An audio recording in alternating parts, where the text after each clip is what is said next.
We are going to start now in some minutes. Ma'am, actually, sir will get late for 5 minutes something. So, ma'am, we'll just keep on hold for 5 minutes and then we'll begin. Like in 5 minutes, okay? Yes, ma'am. 5 to 10 minutes, ma'am.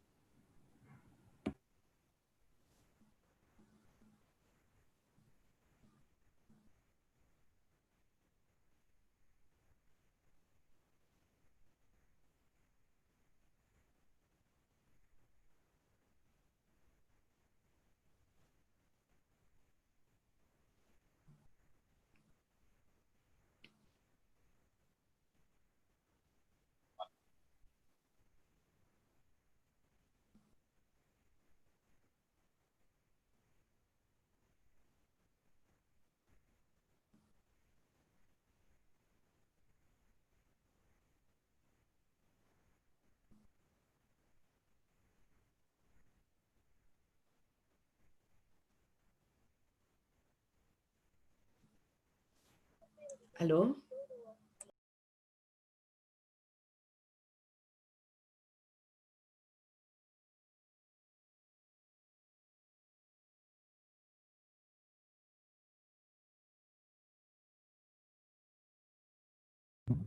Ma'am, Rima would be moderating today's session.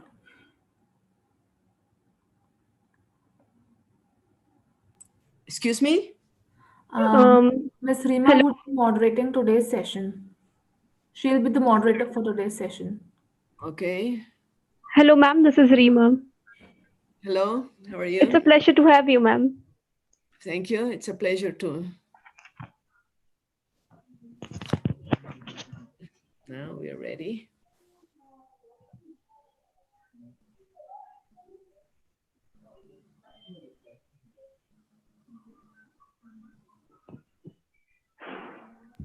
Ma'am, how's COVID scenario in Ecuador? Excuse me? Ma'am, how's COVID scenario in Ecuador? Yeah, it is. Well, we are in the morning here. It is 10 in the morning and things are okay. All right, ma'am. We all hope COVID to vanish away very soon. Okay.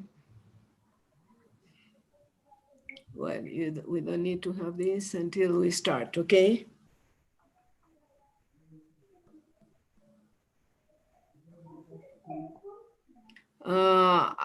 It will last like an hour, the totally. Yes, ma'am. Roughly an hour. Yeah, because I need to finish because I have another meeting after. Sure, ma'am. As per your convenience. Yeah, if I can leave like 10 minutes before, it will be excellent for me. Sure, ma'am.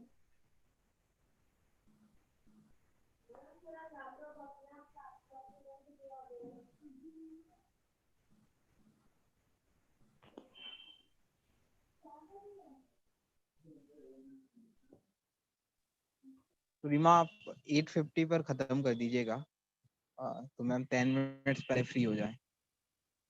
Sure. Question answer round को आप रहने दीजिएगा. Okay.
Rima, can you hear me out? Rima? Yes, you are audible. Yes, you're audible.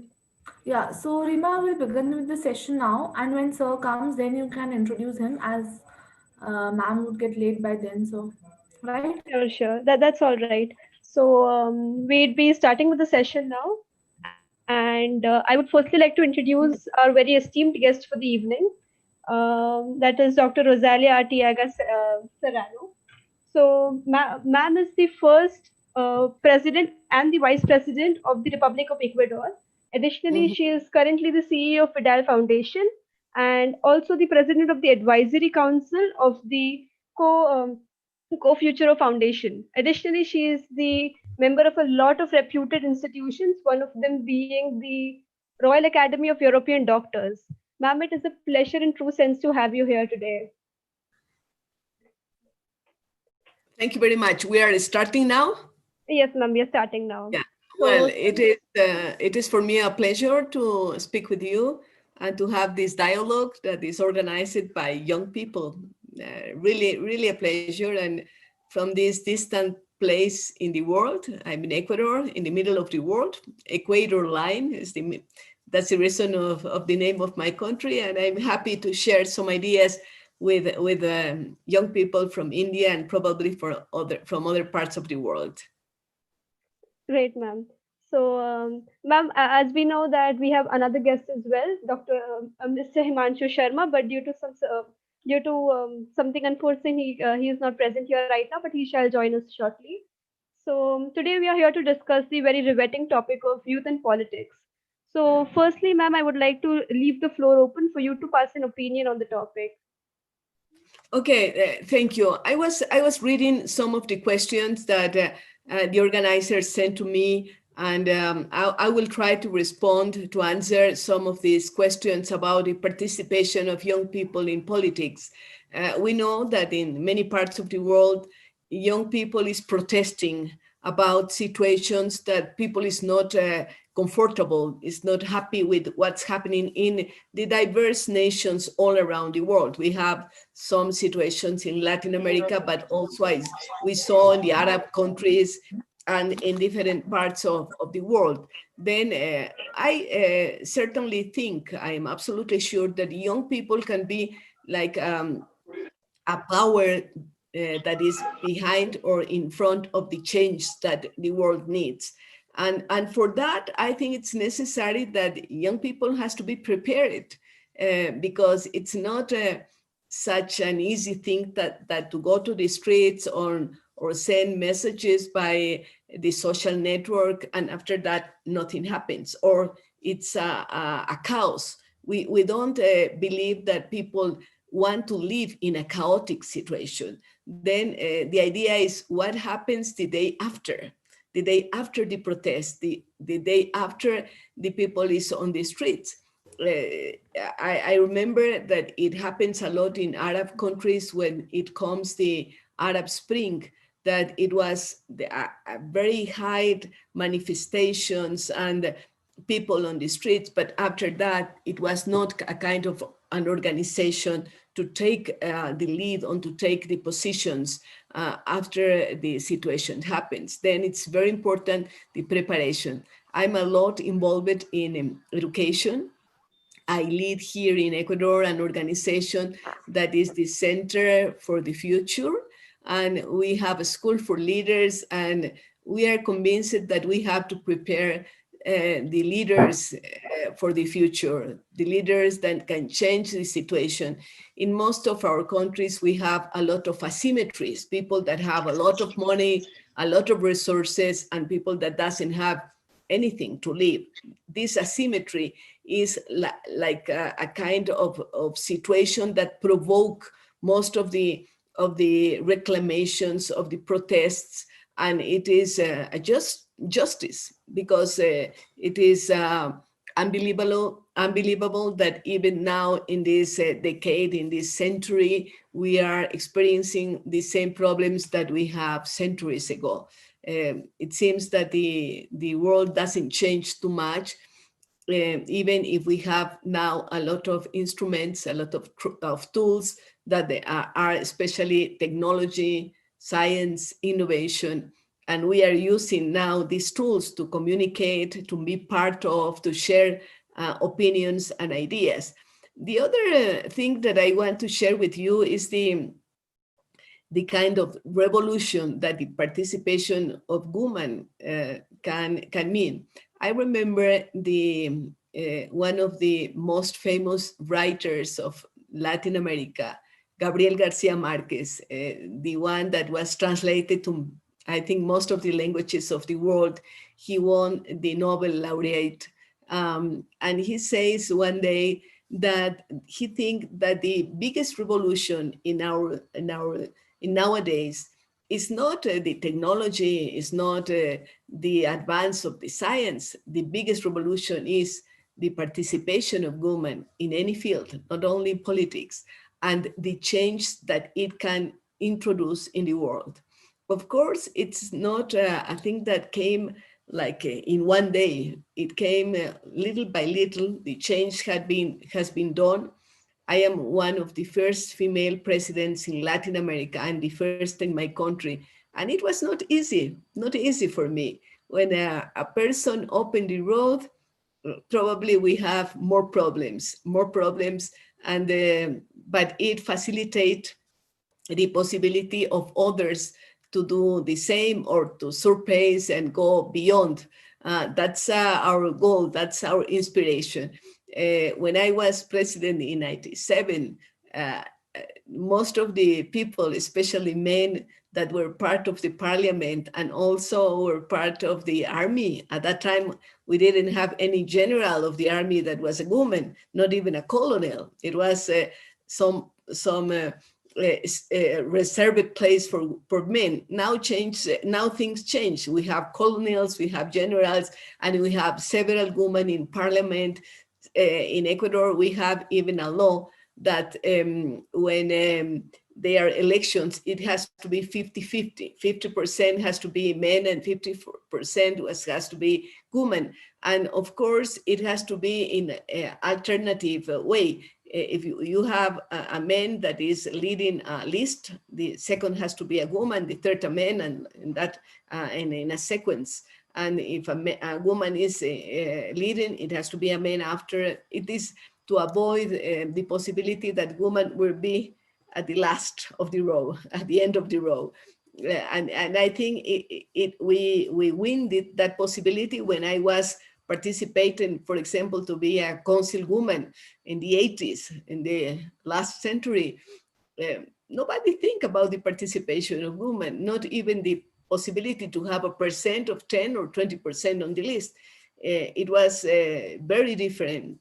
Well, I get a position in my municipality, but it was an exception. Or I remember when I was, I received a proposal from the president in 94 to be Minister of Education. He says, I want you to be the Minister of Education, but I'm afraid. And I say, why you are afraid? Because you are a woman. I don't know if you can deal with the biggest syndicate that is at that time was all around the country, the syndicate of teachers. And I was astonished because he was doubting that I can have the strong, the strongest behaviors to be the Minister of Education. And I said, if you take the risk, I will take the risk. And I developed to be in 94, the first Minister of Education in my country. But it was like an exceptional situation, not the common situation. Now, most of ministers of education are women, like in other fields also. Then we open a window and we take the positions. And I think it is good for the planet, because we are almost 50-50%. In many countries, we are more in women than men. In other countries, they are more men than women, like in China, for example. But in terms of possibilities to solve problems, to be part of situations in the different countries, in different fields, not only I say in politics, but also in the academia, also in the research, also in private business, in companies. It is very important to have men and women. We can solve problems. We can be very proactive in taking the lead in several situations, problematic situations. Now, if we see what's happening in the world with the coronavirus, we see that the countries that are led by women, they have better results than the countries that are led by men. Of course, in the world, less than 10% of the countries are led by women.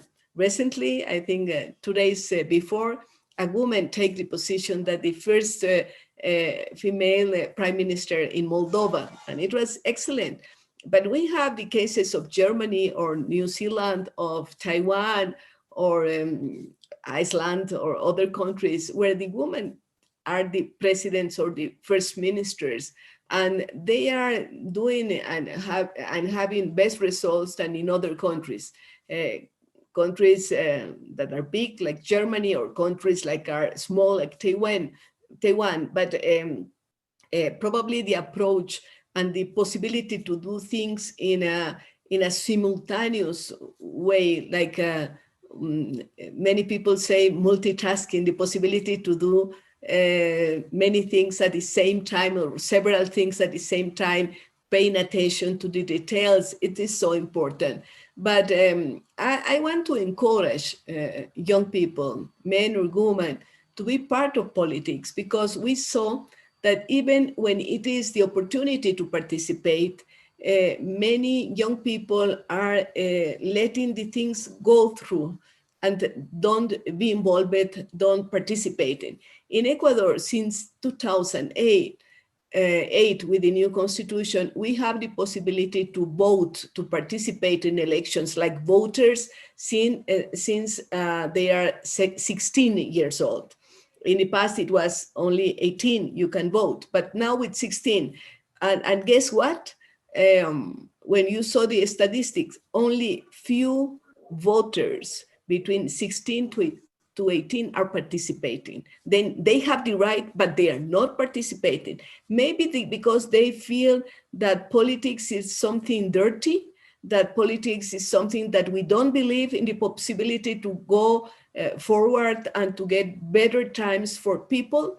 And we have to think that politics in general is a good thing, but there are many politics that are really bad.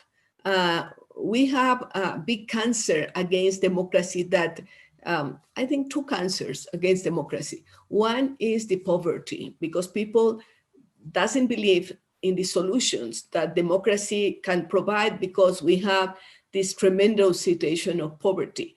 But the other thing is corruption. Corruption is in most of our countries.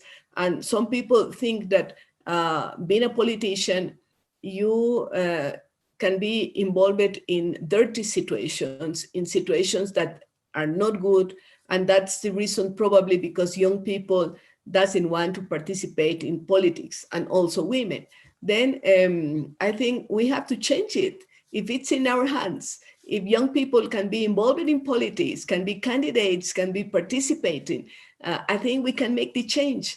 If you let it in only the hands of people that they don't have good intentions, they want only to take the advantage for themselves and not for the population, the countries are going to be from worse to worse to worse. Then my message is to take the opportunity, to take the possibility to lead. Probably at the beginning, your municipality, your small town, but after you can go to parliament, you can go and run for president or for mayors or for governors.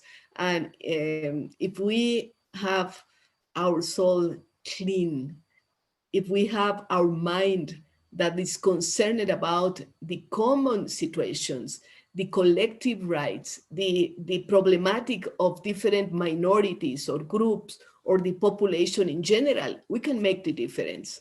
Well, how long or for the other participants, and of course, questions. You tell me how it goes. Hello, ma'am. Can you hear me? Rina? Rima. Rima, yes, I can hear you. All right, ma'am. Thank you, ma'am. We're really glad that you started off something and so many women took example and followed your path. Um, we had one more speaker as well, ma'am, but due to network issues, we can't really find him over here right now. So, just a few follow-up questions, ma'am. Ma'am, Okay. do you believe that youth in politics have a comparatively more empathetic and sensitive approach towards the rights of citizens compared to the older Yeah, continue. politicians? Compared to older politicians, do younger politicians have a more empathetic approach? Well, I think so. I really think so. But young people, being a young people or being a woman is not a guarantee. You cannot guarantee that everything is going well because it depends in each person, each personality, each woman, each young people.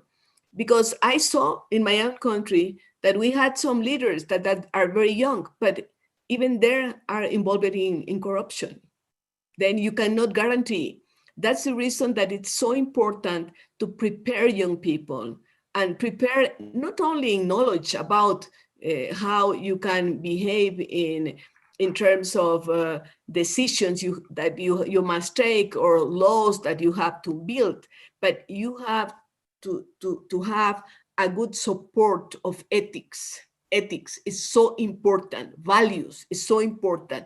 Then I put a lot of emphasis in prepare young people with a basis on ethics. That's so important. And I have a strong belief that world can change with young people, but young, prepared people. Only being young is not a vaccine. Like I said many times to the young students, we have now 90 that they are in our school, and we are only by Zoom and or using digital platforms because we are not allowed to have them in a place. And I said, I would love to have a vaccine for you, that I put you the vaccine in your arm, or you show me your tongue, I deposit a drop, and then you are vaccinated against corruption. It will be excellent. I take the example because now we all are concerned about vaccines for COVID-19. We are all concerned and we need the vaccines to be free to circulate or not use the mask for to be more comfortable in contact with other people. Now we are afraid to be in contact with other people, okay?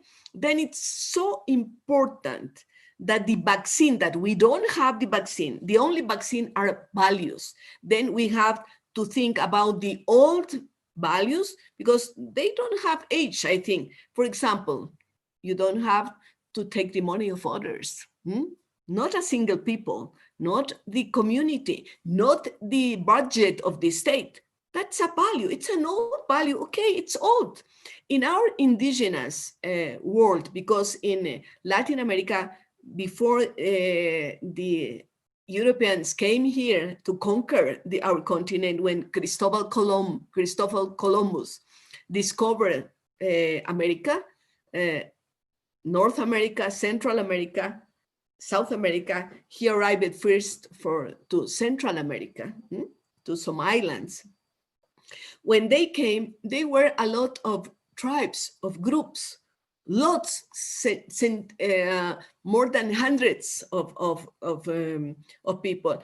And in the land that now is Ecuador, it was part of the Inca Empire. The Inca Empire came from Peru to conquer an amount of territories, and from the other side, the Aztecas and the Mayas from Mexico. Big civilizations, not small tribes, big civilizations with an organization.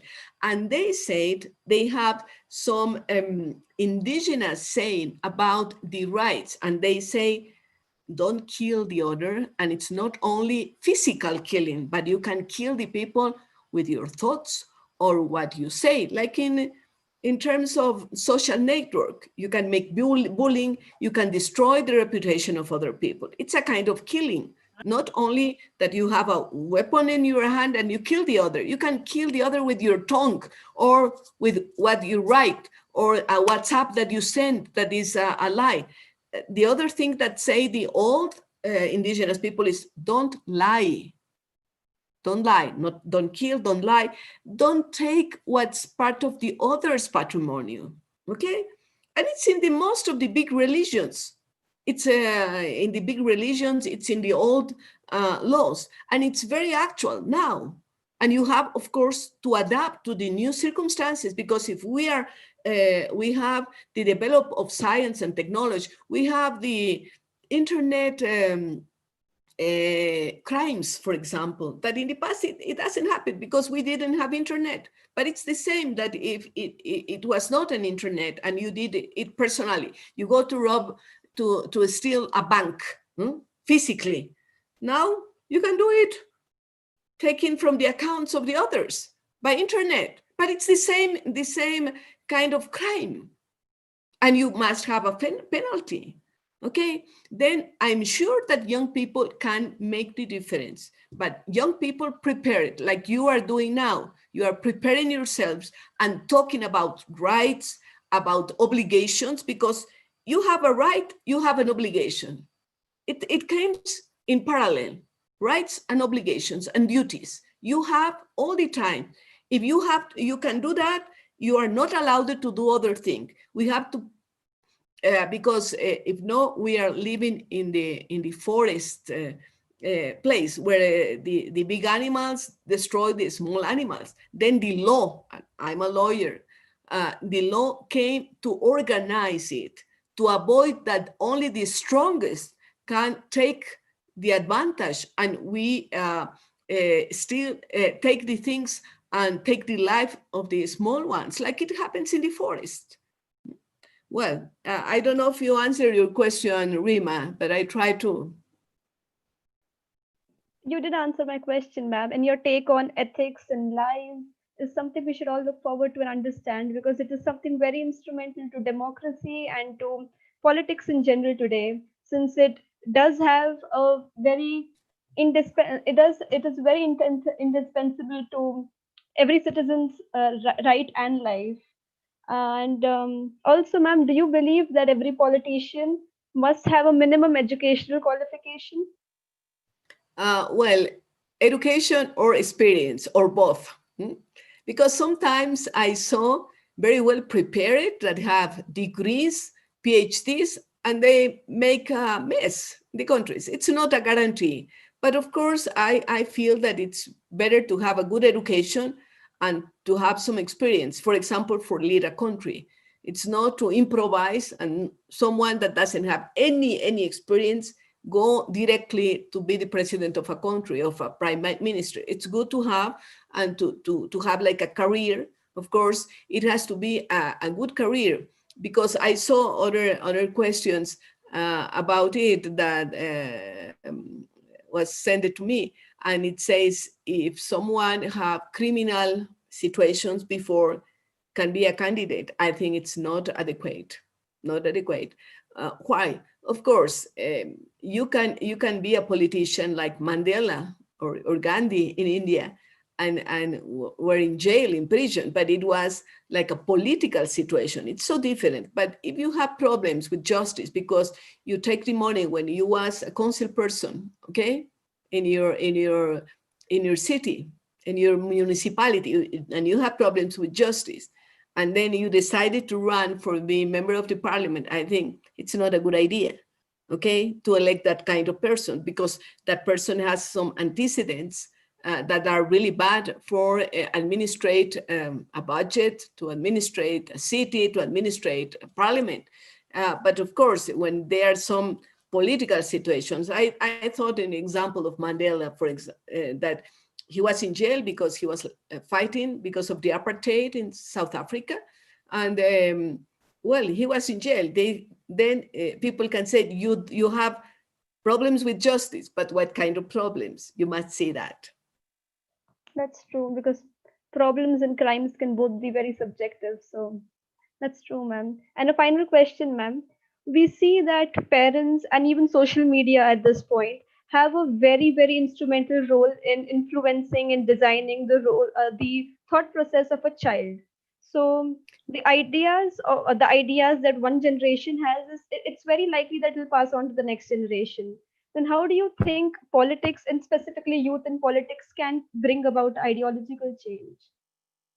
I strongly believe in freedom of expression because it's one of the fights that in any country people have to say what they want to say, freedom of expression. And one of the expressions of that freedom is about press, how press for example, research about situation that happens in many countries. If they had not have some journalists researching, many crimes will be hidden, not discovered. Then it's so important the role of media, and now it's very important the role of a social network. But the problem is that if you believe only what happens and what says in social network, you are going to be in troubles because many things that happens in social media are not true. Then you have to have a criteria to distinguish what's happening, to feel and to consult diverse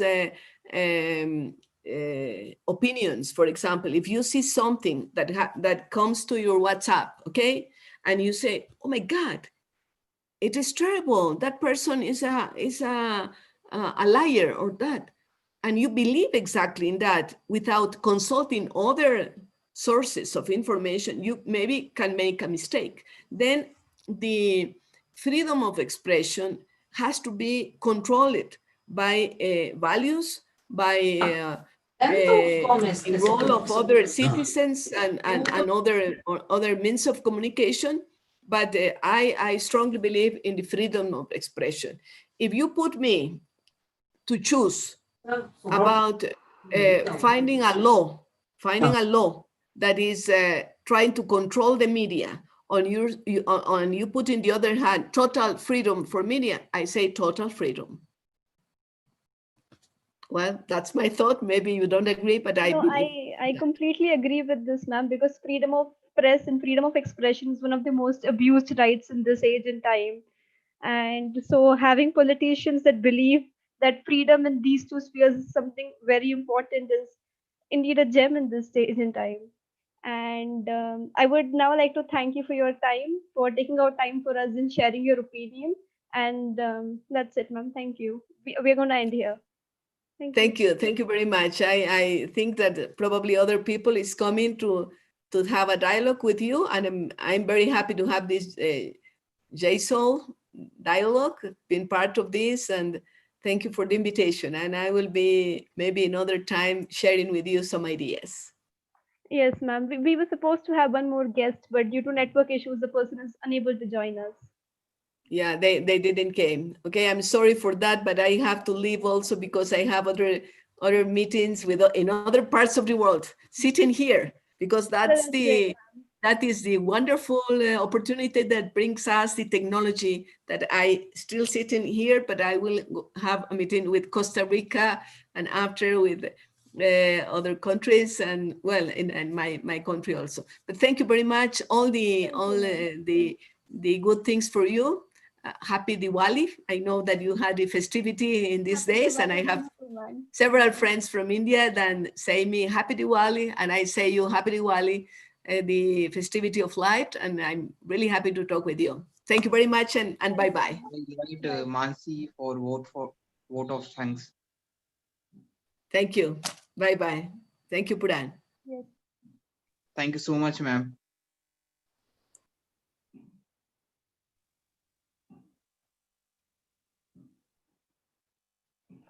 hi Reema Hi. Reema आपने वो मानसी को invite किया ही नहीं vote of thanks के लिए I got a message that there's a change in plan and I'm supposed to wrap up. किनका message आया था It's right here. Rima, that was for the introduction of the members. That wasn't